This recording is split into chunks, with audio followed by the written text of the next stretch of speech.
बिहार में पुल गिरने का सिलसिला जारी है।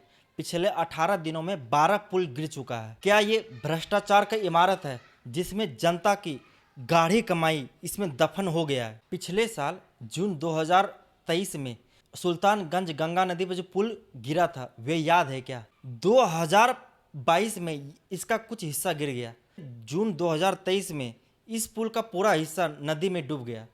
इस पुल का लागत 1717 करोड़ था।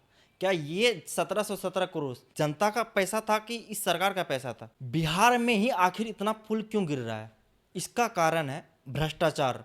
वहाँ का जो नेता है, सरकारी अधिकारी है या फिर दबंग, वे सब इस भ्रष्टाचार में शामिल रहता है, जिसके कारण उसमें जो लगने वाली मटेरियल है उसमें कटौती की जाती है और ये पुल, ये इमारत कमजोर हो जाता है और समय से पहले या फिर उद्घाटन से पहले भी पुल गिर जाता है। क्या बिहार का जनता इसके लिए आवाज नहीं उठा रहा है? जिसके कारण ये भ्रष्ट नेता, अधिकारी और ठेकेदार इसका दुरुपयोग करता है, धन बनाता है और जनता के लिए बनाए गए ये इमारत, पुल समय से पहले ही ढह जाता है। ये बिहार के जनता को सोचना पड़ेगा कि हमें किस दिशा में जाना है। सरकार द्वारा जांच तो, कमेटियां तो बैठाई जाती है, लेकिन पता नहीं ऐसा कौन सी कमेटियां होता है जो बैठने के बाद कभी उठती ही नहीं है। सुल्तानगंज गंगा नदी पे जो पुल बनना था उसका जो कॉन्ट्रैक्ट था वे एसपी सिंगला कंस्ट्रक्शन कंपनी के पास था और ये हरियाणा की कंपनी है। देखिए, इस कंपनी को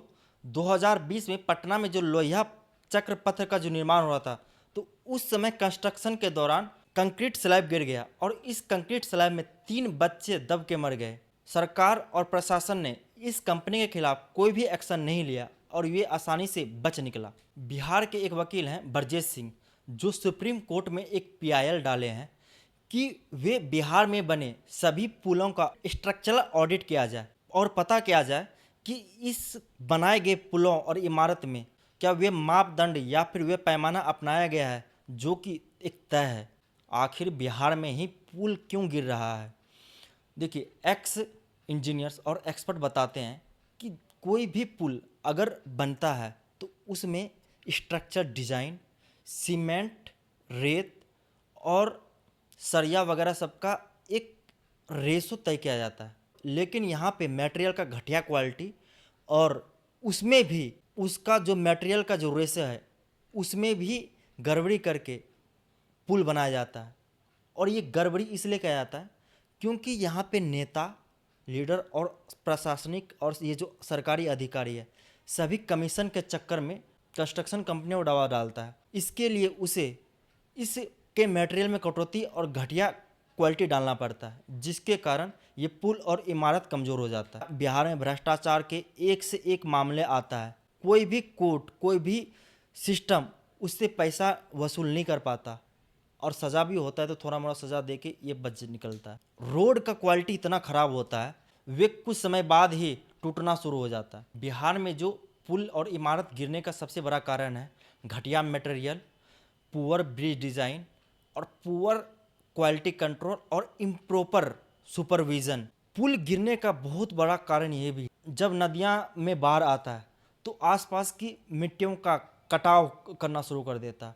इस कटाव के कारण वहाँ एक तो देखिए, एक तो स्ट्रक्चरल डिज़ाइन बेकार है और पुअर मटेरियल यूज हुआ है, जिसके कारण ये पुल बहुत ही जल्दी गिर जाता है। इससे बढ़िया तो अंग्रेज़ों के ज़माने का काम था, जो उसके द्वारा बनाया हुआ पुल अभी तक खड़ा है और पूरा लोड के साथ जाता है। क्या इस देश में जनता के पास ईमानदारी का अभाव हो गया है क्या? क्योंकि देखिए, कोई भी नेता या फिर सरकारी अधिकारी वही लोग बनता है जो जनता होता है। ये नहीं कि वे कोई अमेरिका, फ्रांस ये सब से आता हो, वे भारत का ही नागरिक होता है। इसका मतलब ये हुआ कि जनता ही चोर है, क्योंकि जब जब उसे मौका मिल जाता है तो वे चोरी का एक भी मौका नहीं छोड़ता। बहुत सारा ऐसा देश है जो अपने देश के प्रति इतना ईमानदार है। ये जापान ले लो, स्विट्ज़रलैंड ले लो, बहुत सारे ऐसे देश, यूरोप की बहुत सारी कंट्रियाँ ऐसा है जो अपने देश को देश मानता है।